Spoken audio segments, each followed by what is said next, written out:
सैनिक भाइयों नमस्कार। आज हम लोग कुछ इम्पोर्टेंट जानकारी ले लेंगे चेन्नई से मोहन रंगन सर से। जय हिंद दोस्तों। मैं एयर वेटरन कॉर्पोरल मोहन रंगन चेन्नई से। दोस्तों कल एक एफटी का जजमेंट था प्रिंसिपल बेंच में ऑनरी नैब सूबेदार 2006 से पहले वालों का, जो मैंने सोचा था वैसे निकला जजमेंट। मैं शुरू से यही कह रहा हूं ना, ये हमारे जो सरकार कंगाल हो गया वो दे नहीं सकता, क्योंकि हजारों करोड़ से ऊपर लोगों को देना पड़ेगा, इसलिए जो है सबके पेट में लात मार दिया। कानून क्या है इसके बारे में किसी को कोई फिक्र नहीं है। दोस्तों ये ऑनरी नैब सूबेदार का जो मुद्दा है वो आरोपी के बाद बहुत ज्यादा हो गया। उससे पहले लोगों ने कोर्ट में केस किया 7,750 के हिसाब से, उन सबको जो है अरियस मिला था पहले। फिर बाद में निकला सर्कुलर 568 मिनिमम गारंटीड पेंशन। ये सर्कुलर 568 में क्या है, ऑनरी नैब सूबेदार को जो है नैब सूबेदार की बराबर देने के लिए ऑर्डर 631 में आया, लेकिन जिन लोगों ने कोर्ट के माध्यम से जो 7,750 लिया है और कुछ फैमिली पेंशनर जो जिनका हस्बैंड 80-90 के दौरान जिनका मृत्यु हुआ, उन पेंशन उस फैमिली पेंशनर्स को भी 7,750 का 60% के हिसाब से मिला था। इन सबको जो है 8,330 के बराबर जो है सर्कुलर 568 आने के बाद मिला। बहुत लोग जो है कोर्ट में गए नहीं थे, बहुत लोग, क्योंकि एक तरफ तो उनको मालूम नहीं था ऐसी चीज, दूसरा क्या, अरे देगा तो गवर्नमेंट सबको देगा। तो आप सबको मालूम है सर्कुलर 631 आया और 31 के माध्यम सर्कुलर 631 की वजह से सबको 8,330 का जो है बेसिक फिक्स करके 2014 तक दिया। दोस्तों ये 8,330 क्या है, ये मिनिमम गारंटीड पेंशन एक नायब सूबेदार का, यानी कि एक नायब सूबेदार का जो ग्रेड पे छठा पे कमीशन में 4,200 रुपए या 4,200, एक हवलदार का है 2,800। ऑनरी नायब सूबेदार को जो है हवलदार की बराबर ग्रेड पे दिया था 2,800,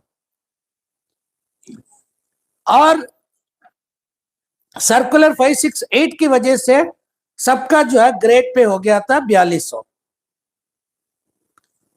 अब मामला कहां फंस गया था कि ओआरओपी पहले सर्कुलर, ओआरओपी का सर्कुलर पहले निकला, तो ओआरओपी का सर्कुलर की वजह से सबको 2,800 ग्रेड पे के हिसाब से 8,425 मिला था।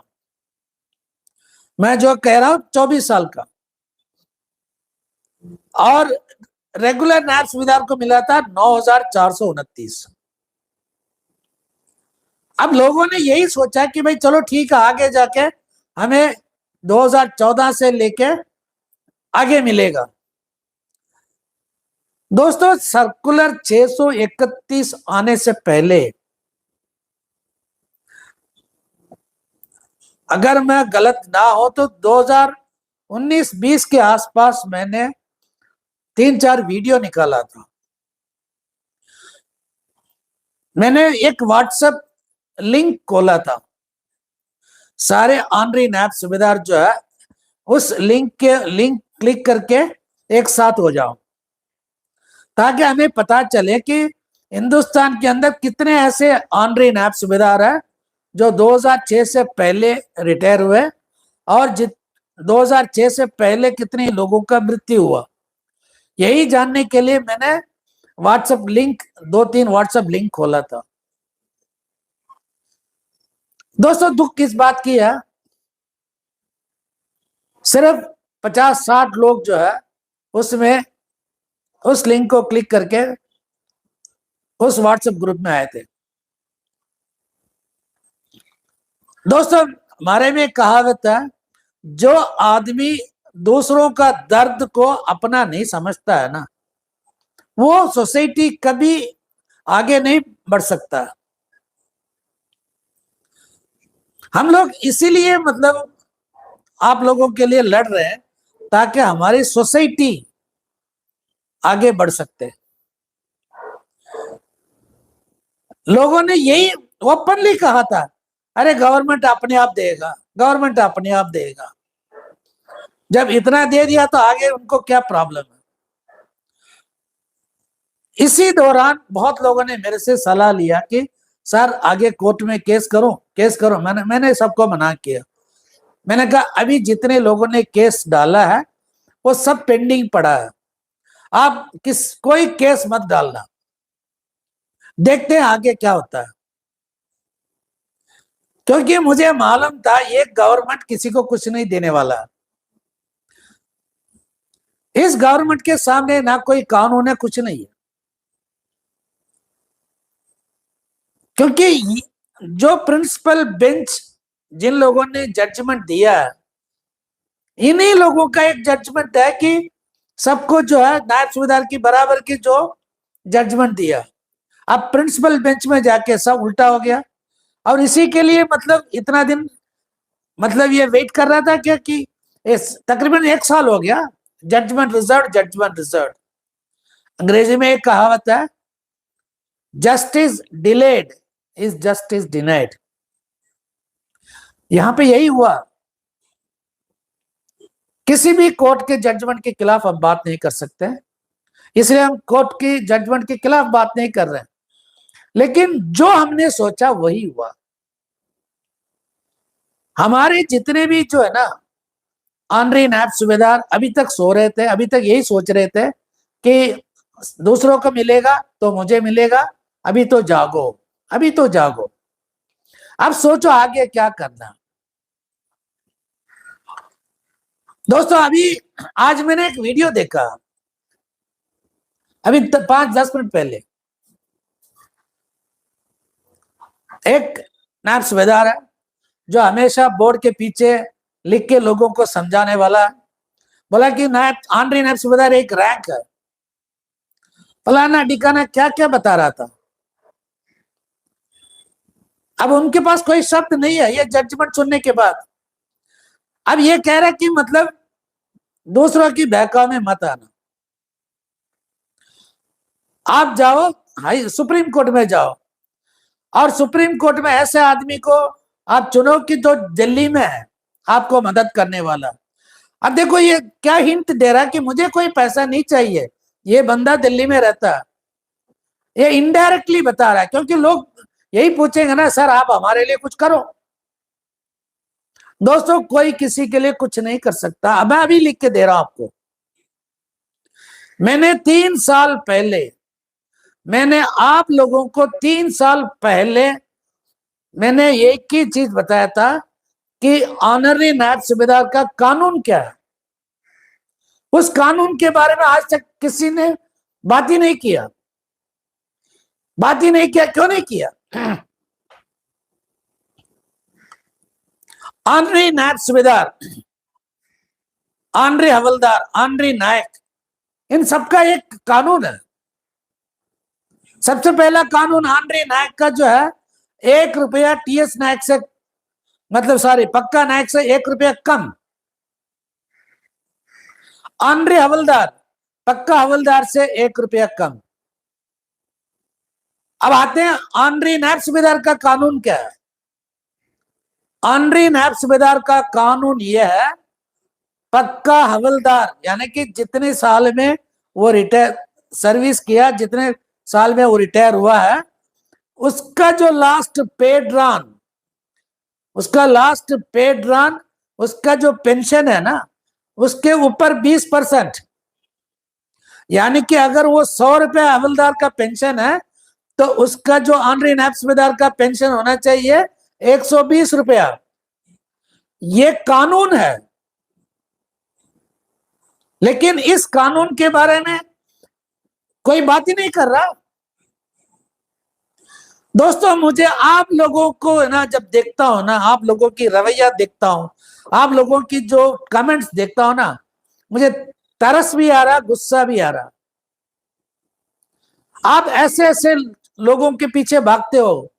एक सिविलियन है, वो ऑनरी नैप सुविधा, इतना लाख मिलेगा, इतना लाख मिलेगा। एक सैनिक के नाम पे पाठशाला खोल के बैठा हुआ है, 568, 631, इतना लाख मिलेगा। अब कहां चले गए वो लोग, कहां चले गए? दोस्तों, जब तक आप नहीं जागोगे तब तक आपको कुछ भी नहीं मिलेगा, कुछ भी नहीं मिलेगा। किसी दूसरों की सहारा, किसी दूसरों की बल पे, किसी दूसरों की वेलफेयर अगर उसको मिलेगा तो मुझे मिलेगा। अगर आपका जो रवैया रहेगा तो आपको मिलेगा, कपिल की लैंग्वेज में, बाबा जी का ठुल्लू। हम बार बार यही कह रहे हैं कि अपने हक के लिए लड़ो। आपका हक कब? अरे भाड़ में जाए सर्कुलर 631, भाड़ में जाए पक्का नायब सूबेदार की बराबर, भाड़ में जाए आपका जो ग्रेड पे। आप लड़ो हवलदार की जो पेमेंट है, पेंशन है, उसके ऊपर 20% हमें मिलना चाहिए। ये पेंशन रेगुलेशन एक्ट है। कोई भी एफटी में कोई भी वकील इसके बारे में बात ही नहीं करता, कोई बात नहीं करता, क्योंकि उनको मालूम नहीं है ये कानून। मैंने बहुत एफटी वकीलों को बताया ऐसे कानून है, इसके ऊपर क्यों नहीं बात करते, लेकिन कोई बात नहीं करता इसके बारे में। सबको उल्लू बनाया, A to Z सबको उल्लू बनाया। अब ये कहेंगे कि सुप्रीम कोर्ट में हम लड़ेंगे। अरे जो 2006 से पहले जो रिटायर हुआ ऑनरी नायब सूबेदार 70-80 साल के हैं अभी, ये सुप्रीम कोर्ट में लड़ते लड़ते इसका तो जिंदगी पूरा खत्म हो जाएगा। और जितने भी जो ऑनरी नायब सूबेदार है 2006 से पहले का, कोई जंतर मंतर में समर्थन नहीं दिया, कोई आवाज नहीं उठाया जंतर मंतर में आके। मैंने बहुत बार किसी लोगों से पूछा, भाई यहाँ पे कोई ऑनरी नायब सूबेदार है? कोई नहीं है। 2006 से पहले कोई ऑनरी नायब सूबेदार की फैमिली पेंशनर को जानते हो? नहीं जानते। अब अभी किसको भुगतना पड़ रहा है? आप लोगों को है ना। दोस्तों मैं आज भी बता रहा हूं, मेरा फोन नंबर है 9962100315, 9962100315। इस नंबर पे जो ऑनरी नायब सूबेदार जितने भी हैं 2006 से पहले के, वो अपना नाम और अपने डिस्ट्रिक्ट वो भेज सकते हैं। मैं ये नहीं कहूंगा कि मैं आपका केस लड़ूंगा, नहीं। मैं ये नहीं कहूंगा कि आपसे फीस लूंगा, नहीं। लेकिन हम इतना तो पहले जान ले कि कितनी ऑनरी नायब सूबेदार है। ऐसे ही जब तक हमें टोटल ऑनरी नायब सूबेदार और फैमिली पेंशन के बारे में पता नहीं चलता ना, हम नहीं लड़ सकते हैं, आपकी आवाज ऊपर नहीं पहुंचा सकते हैं। आगे सोचना आपकी मर्जी है। जय हिंद, वंदे मातरम, भारत माता की जय।